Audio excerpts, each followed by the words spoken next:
Hello everyone, कैसे हैं आप लोग। तो आज के वीडियो में हम लोग डिस्कस करेंगे क्लास 9 क्वाड्रिलेटरल चैप्टर से बहुत ही important theorem that is mid point theorem.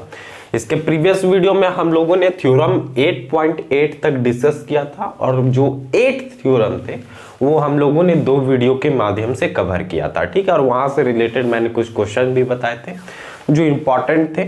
और देन अब जो हमारा 8.9 थ्योरम है और एक और थ्योरम है that is converse of mid point theorem. उसके बाद हमारा इस चैप्टर में कोई भी थ्योरम नहीं है, टोटल 10 थ्योरम है, ठीक है, जिसमें 8 मैं पहले ही डिस्कस कर चुका हूं और 9 जो है 8.9 वो मैं अभी डिस्कस करूंगा और नेक्स्ट वीडियो में आपको मिल जाएगा 8.10 theorem that is converse of mid point theorem. और बहुत ही इंपॉर्टेंट थ्योरम है और इससे रिलेटेड क्वेश्चन बहुत ज्यादा ही पूछे जाते हैं। तो थ्योरम क्या है पहले हम लोग उसे समझते हैं और इसे किस तरह से हम लोग प्रूफ करेंगे। ये प्रूफ भी डायरेक्ट पूछ लिया जाता है, इस थ्योरम को ही डायरेक्ट आपको प्रूफ करने को दे दिया जाएगा, ठीक है। तो क्या कहता है, the line segment joining the mid points of 2 side of a triangle is parallel to the third side. It means बोला जा रहा है कि कोई भी ट्रायंगल है, ठीक है, और उस ट्रायंगल में जो 2 साइड्स के मिड पॉइंट है, 2 साइड होगा कोई भी, तो उन 2 साइड का मिड पॉइंट को जब हम लोग ज्वाइन करेंगे तो एक लाइन सेगमेंट ड्रॉ होगा और वो लाइन सेगमेंट जो होगा ना वो थर्ड साइड के अलोंग पैरेलल होगा। इट मींस मान लेते हमारे पास कोई भी ट्रायंगल है, इस तरह का, ठीक है, दैट इज ABC। ABC कोई ट्रायंगल है, मैं इसी थ्योरम का फिगर बना रहा हूं, ठीक है। तो 2 मिड पॉइंट दिया गया था 2 साइड के अलोंग, कोई भी 2 साइड के अलोंग हम लोग क्या किए, 2 मिड पॉइंट बना दिए। मान लेते AB साइड का कोई मिड पॉइंट होगा और यहाँ AC साइड का भी कोई मिड पॉइंट होगा, इसका भी हम लोग कुछ नेमिंग कर देते हैं, इसे हम लोग D मान लेते हैं और इसे हम लोग E मान लेते हैं, ठीक है। तो यहां से जो लाइन ज्वाइन होगा इस तरह से, यहां से जो लाइन ज्वाइन होगा ये लाइन क्या होगा, ये थर्ड साइड के अलोंग ये लाइन पैरेलल होगा। ये हमारा थ्योरम कहता है that is mid point theorem कि कोई भी 2 साइड के मिड पॉइंट से जो लाइन सेगमेंट ड्रॉ होगा वो थर्ड साइड के अलोंग पैरेलल होगा। ये हमें प्रूफ करना है, ठीक है। और गिवन में क्या दिया गया है, हमारे पास एक ट्रायंगल है जिसमें D और E क्या है, मिड पॉइंट है on the side AB and AC पे। और एक चीज और हम लोग थ्योरम में प्रूफ करेंगे कि ये जो DE लेंथ होगा ना, ये जो DE का लेंथ होगा वो जस्ट इसका हाफ होगा, BC का हाफ लेंथ होगा। BC जितना भी रहा होगा उसका आधा ये होगा, ठीक है। ये भी हम लोग मिड पॉइंट थ्योरम में प्रूफ करेंगे। किसी किसी बुक में क्या दिया रहता है, दोनों सेपरेट दिए रहते हैं, लेकिन जब भी मिड पॉइंट थ्योरम आएगा तो हम लोग दोनों चीज को दिखा देंगे, ठीक है। तो सबसे पहले हम लोग गिवन लिखते हैं। कोई भी थ्योरम प्रूफ करने से पहले हम लोग को गिवन, देन क्या प्रूफ करना, अगर कुछ कंस्ट्रक्शन लग रहा है तो उसको भी हम लोग लिखते हैं। तो गिवन में क्या है, ABC is a triangle, ABC is a triangle, ठीक है। ABC एक ट्रायंगल है और जहां पर हम लोगों को पता है D and E are the mid points, are the mid points of sides AB and AC। Mid point है, D और E क्या है, मिड पॉइंट है, कौन सा साइड पे, AB और AC पे। अब मिड पॉइंट बोल दिया ना तो आपको यहां से समझ लेना है कि अगर ये मिड पॉइंट है इट मींस AD जितना होगा उतना ही BD है और AE जितना होगा उतना ही EC है, ठीक है। यहां से आप एक चीज और लिख सकते हो that is AD is equal to BD और क्या हम लोग लिख सकते हैं, AE is equal to EC। ये 2 बात हम लोग लिख सकते हैं गिवन से अगर मिड पॉइंट है तो। देन फिर हम लोगों को प्रूफ क्या करना है, 2 प्रूफ लिख लेता हूं मैं। 2 प्रूफ में क्या करना है हम लोगों को, हमें प्रूफ ये करना है कि ये D जो है वो पैरेलल होगा BC का। It means D parallel to BC। And एक चीज और हम लोगों को प्रूफ करना है कि ये जो D लेंथ है वो जस्ट इसका हाफ होगा। It means D is equal to half BC, ठीक है, D is equal to half BC। Then 2 proof तो हम लोग लिख लिए। अब हम लोगों को कुछ कंस्ट्रक्शन करना पड़ेगा, ठीक है। इस थ्योरम को प्रूफ करने के लिए हम लोग कुछ कंस्ट्रक्ट करेंगे, उसको भी हम लोग लिखेंगे।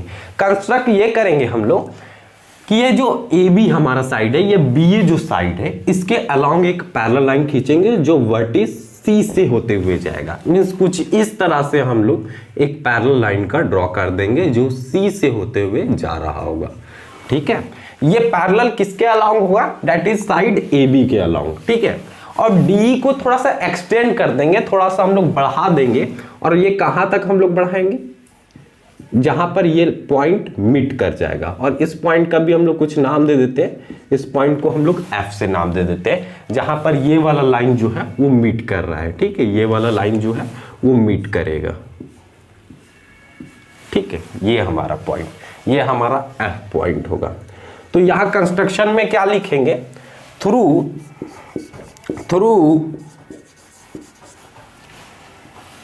वर्टेक्स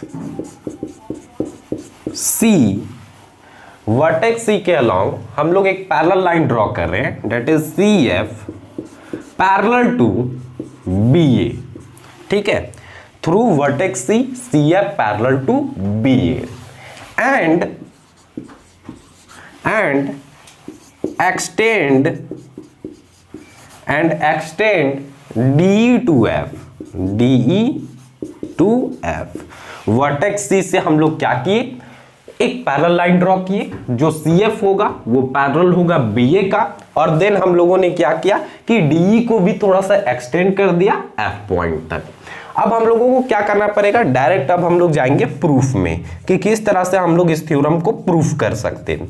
तो प्रूफ करने का तरीका ये रहेगा हमारा कि इन दोनों छोटे छोटे ट्रायंगल का, ये छोटा सा ट्रायंगल और ये छोटा सा ट्रायंगल को पहले हम लोग कॉन्ग्रुएंट करेंगे, और क्यों करेंगे वो आगे आपको समझ में आते जाएगा कि हम लोग ऐसा क्यों कर रहे हैं। ठीक है, तो सबसे पहले हम लोग दोनों ट्रायंगल में जाएंगे। इन ट्रायंगल ADE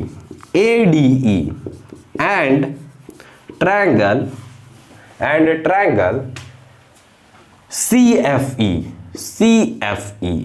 ठीक है, ये दोनों ट्रायंगल में हम लोग जाएंगे। अब इसको कॉन्ग्रुएंट करने की कोशिश करना है, तो मैं यहां पर कॉन्ग्रुएंट करता हूं। ठीक है, तो आप देखो यहां पर हम लोगों को एक चीज दिख रहा होगा, जैसे ही हम लोगों ने ये दोनों लाइन को पैरेलल किया, दैट इज AB और CF को, तो यहां पर हम लोगों को अल्टरनेट एंगल दिख रहा होगा। ये एंगल जो है वो इस वाले एंगल का इक्वल है ना। अब देखो इस तरह का कोई हमारे पास लाइन है, और ये रहा हमारा एक ट्रांसवर्सल लाइन। ठीक है, इसी तरह का कुछ हमारा ये दोनों लाइन है, और ये एक ट्रांसवर्सल लाइन है, दैट इज AC। यहाँ पर AC जो है वो एक ट्रांसवर्सल लाइन है, तो ये वाला एंगल जो होगा वो इस एंगल के बराबर होगा because of alternate interior angle. तो हम लोग यहाँ पर एक चीज लिख सकते हैं कि एंगल DAE जो होगा वो इक्वल है किस वाले एंगल का? Angle ECF।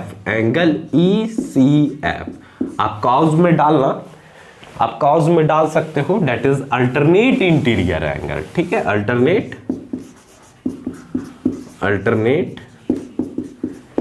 Interior angles. Then एक एंगल तो हमें मिल चुका। देन आप देखो ये E जो था ना वो मिड पॉइंट था इस साइड AC का, तो मैंने पहले भी बोला था कि AE जितना होगा उतना ही क्या होगा? EC भी होगा, और मैंने यहां पर लिखा भी था A is equal to EC। तो ये दोनों साइड जो है ये दोनों ट्रायंगल में मिल पा रहे हैं कि AE जितना होगा उतना ही क्या है? EC है। ठीक है, ये गिवन में हमें दिया गया था, गिवन। देन अब आप देखो एक साइड मिल गया और एक एंगल मिल गया, और कुछ मिल पा रहा है क्या? हाँ, यहां पर देखो आप, ये वर्टिकली अपोजिट एंगल, ये जितना होगा उतना ही ये एंगल होगा, है ना, क्योंकि दो लाइन इंटरसेक्ट जहां पर करते हैं वहां पर जो एंगल फॉर्म होता है उनके अपोजिट के एंगल क्या होते हैं? इक्वल होते हैं, वर्टिकली अपोजिट एंगल। तो हम लोग ये बात भी लिख सकते हैं, एंगल AED जो होगा वो इक्वल है एंगल FEC का, because of vertically opposite angle. VOA आप कहीं नहीं लिखना, ये मैं लिखता हूं, ये कोई शॉर्ट फॉर्म नहीं है वर्टिकली अपोजिट एंगल का, आपको पूरा लिखना पड़ेगा। ठीक है, देन आप देखो हम लोगों को एंगल मिल गया, दो एंगल एक side, it means angle side angle. Criteria से क्या हो रहा है? ये दोनों ट्रायंगल हमारा कॉन्ग्रुएंस हो जा रहा है। तो हम लोग नेमिंग कर लेते हैं, ट्रायंगल कौन सा था हमारा? ADE, है ना, ADE।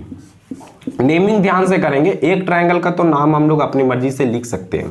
देन दूसरा ट्रायंगल का हम लोग नेमिंग किस तरह से करेंगे, आप देखो एंगल ए हम लोग जाने थे किसके इक्वल था, एंगल सी के, तो यहाँ पर पहले सी लिखा जाएगा, देन डी किसी के भी इक्वल नहीं था और एफ भी किसी के इक्वल नहीं था, इसलिए एफ और एक ठो बच गया, that is C F E, triangle C F ई।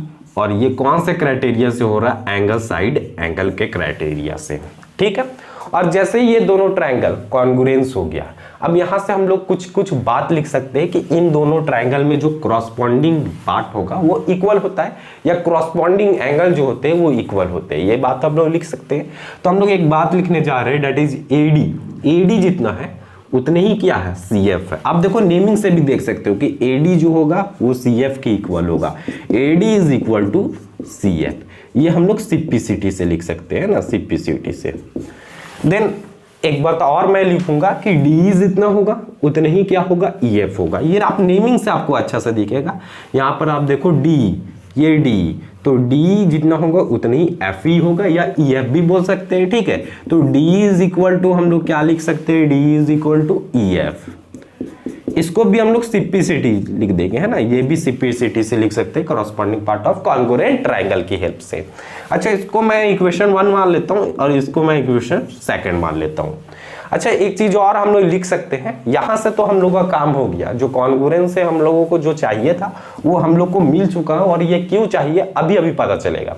एक बात और हम लोग लिख सकते हैं क्या, कि AD जितना ही है उतना ही BD है, AD is equal to BD। आप देखो ये मिड पॉइंट था, तो AD जितना होगा उतना ही ना BD होगा, तो ये बात हम लोग लिख ले रहे हैं, AD is equal to BD। ये हम लोग गिवन से लिख पाए हैं ना, गिवन से लिख पाए, तो इसे हम लोग इक्वेशन थर्ड मान लेते हैं। अब आप देखो, अब आप एक चीज देखना कि क्या मिल पाता है। इक्वेशन फर्स्ट और थर्ड को आप देखो कि AD is equal to CF दिया गया है, AD is equal to BD दिया गया है, मीन्स AD जितना है उतनी ही CF है, AD जितना है उतनी ही CF है, AD जितना है उतना ही BD है, AD जितना है उतना ही BD है।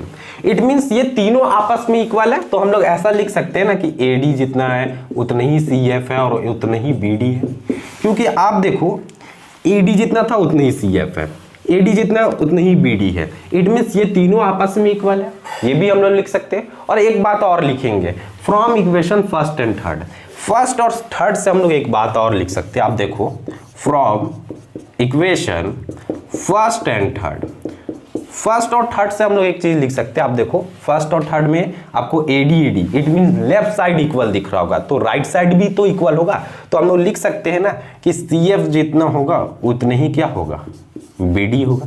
CF is equal to BD, CF is equal to BD, CF is equal to BD, ठीक है। ये हम लोग यहां से लेते आए, CF is equal to BD। अब एक चीज और आप ध्यान रखना, अच्छा इसके प्रीवियस वीडियो में मैंने आपको बताया था कि किसी भी क्वाड्रिलेटरल को अगर आपको पैरेललोग्राम प्रूव करना है तो उसके 2 मेथड हो सकते हैं। या तो आप क्या करो, कोई भी मान लेता हूं मैं ये क्वाड्रिलेटरल है, ठीक है, कोई भी ये क्वाड्रिलेटरल है, तो इसे पैरेललोग्राम अगर प्रूफ करना है तो दो तरीके होते हैं या 2 मेथड होते हैं। फर्स्ट मेथड ये होता है कि अपोजिट्स के दोनों पेयर्स को इसे और इसे भी पैरेलल दिखाओ और इसे भी पैरेलल दिखाओ, और जैसे ही हम लोग अपोजिट के दोनों बोथ पेयर्स अगर हम लोग पैरेलल दिखा दिए तब ये पैरेललोग्राम प्रूव्ड हो जाता है।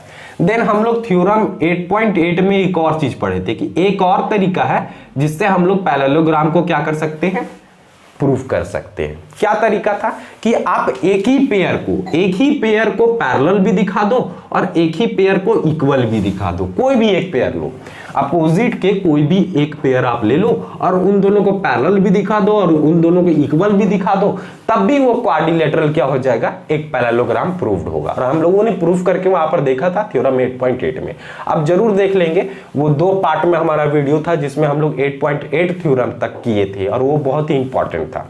तो किसी भी क्वाड्रिलेटरल को अगर पैरेललोग्राम प्रूफ करना है तो 2 तरीके, या तो अपोजिट के बोथ पेयर्स को पैरेलल दिखा दो, या तो एक पेयर्स को पैरेलल ही दिखाओ और पैरेलल के साथ साथ इक्वल भी दिखा दो, तब भी वो पैरेललोग्राम प्रूव्ड हो जाएगा।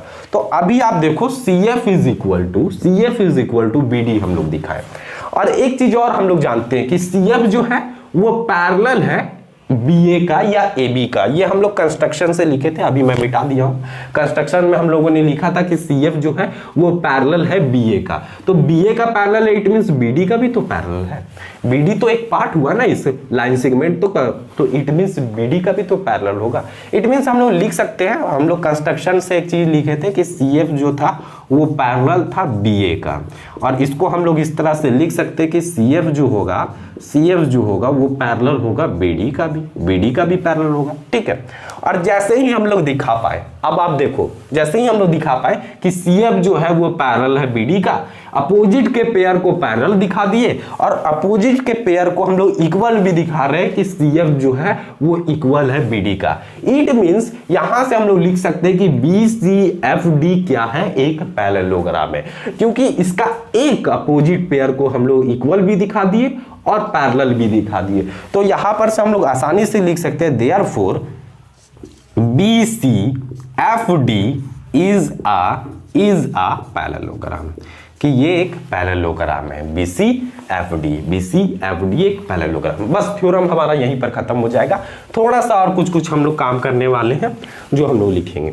और जैसे ही इसे हम लोग पैरेललोग्राम दिखा दिए, और इतना जो हम लोग कॉन्ग्रुएंस कर रहे थे ट्रायंगल को, वो क्यों कर रहे थे, ये जो हमारा एक पैरेललोग्राम बनता हुआ दिख रहा था, इसे ही हम लोग पैरेललोग्राम प्रूफ करना चाह रहे थे, ठीक है। और क्यों करना चाहे, अब आप देखो, जैसे ही BCFD एक पैरेललोग्राम है तो इसके दोनों अपोजिट्स पे पैरेलल होंगे। इट मींस हम लोग लिख सकते हैं ना कि जो DF होगा, आप ध्यान से देखना, DF जो होगा वो पैरेलल होगा BC का, और ये भी हम लोग लिख सकते हैं कि DF जितना होगा उतना ही BC होगा, ठीक है। क्योंकि ये एक पैरेललोग्राम है तो इसके अपोजिट्स के पेयर पैरेलल भी होंगे, और क्या होगा, पैरेलल के साथ साथ इक्वल भी होंगे। अब आप देखो, ये DF पैरेलल है BC का, तो DE भी तो पैरेलल होगा। देयरफॉर हम लोग लिख सकते हैं कि DE जो एक पार्ट है और इसका एक पार्ट है, इट मींस ये भी पैरेलल होगा, तो DE पैरेलल टू BC हम लोग लिख सकते हैं। क्या यही हमें प्रूफ करना था?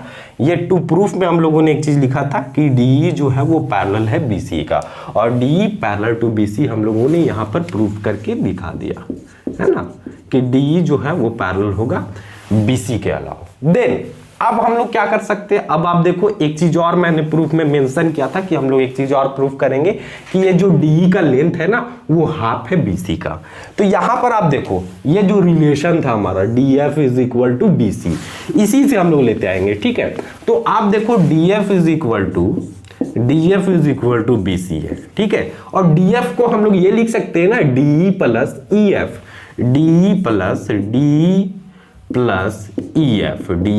EF is equal to BC। अब एक चीज आप ध्यान देना, अभी मैंने रफ कर दिया, लेकिन आप ध्यान देना कि जैसे ही हम लोग ये दोनों ट्रायंगल को कॉन्ग्रुएंट किए थे तो हम लोग एक बात लिखे थे कि DE जितना होगा। अच्छा, कौन कौन सा ट्रायंगल कॉन्ग्रुएंट था मैं यहाँ लिख ही देता हूँ। ट्रायंगल ADE जो था वो कॉन्ग्रुएंट था ट्रायंगल CFE का। तो यहां से हम लोग दो सिंपलिसिटी से बात लिखे थे। क्या लिखे थे कि AD जो था वो इक्वल है CF का, और एक और बात मैंने लिखा था कि DE जो था, ये DE जो इक्वल था FE का, या EF भी बोल सकते हैं इसे हम लोग। ये दो बात हम लोगों ने सिंपलिसिटी से लिखा था। अभी मैं रफ कर चुका था इसलिए मैंने दोबारा लिख दिया। देन आप देखो, DE is equal to EF, DE जितना है उतना ही EF है। तो जब चाहे हम लोग ये DE तो हम लोग रहने देते हैं, ठीक है, DE को हम लोग रहने देते हैं। EF को जब चाहे हम लोग क्या लिख सकते हैं, DE। तो यहां पर हम लोग EF को क्या लिख देंगे, DE is equal to BC। Then DE क्या हो जाएगा, 2D is equal to BC, और देन DE को इधर ही रहने देंगे, DE को हम लोग इधर ही रहने देंगे, तो ये इधर जाकर डिवाइड में चल जाएगा, BC/2 हो जाएगा, BC/2। और BC/2 इट मींस क्या, D is equal to 1/2 BC। यही मतलब हुआ ना कि BC का आधा, इट मींस 1/2 BC। और ये भी हमें प्रूफ करना था कि D जो होगा, जो D लेंथ है वो BC का हाफ है, D जो लेंथ है वो BC का हाफ है। तो ये था पूरा मिड पॉइंट थ्योरम, जो आई होप आपको समझ में आई होगी। और इसके बाद मैं इसके बाद के वीडियो में मैं converse of mid point theorem लाऊंगा, जो बहुत ही इंपॉर्टेंट है। दोनों थ्योरम इंपॉर्टेंट है, कभी कभी डायरेक्ट मिड पॉइंट थ्योरम भी पूछा जाता है और कभी कभी कन्वर्स भी। आई होप आपको ये वीडियो देख के समझ में आई होगी। अगर आप लोगों को मेरा ये वीडियो पसंद आया होगा तो वीडियो को लाइक करें और वीडियो को शेयर करें with your class friend. And thanks for watching this video till and.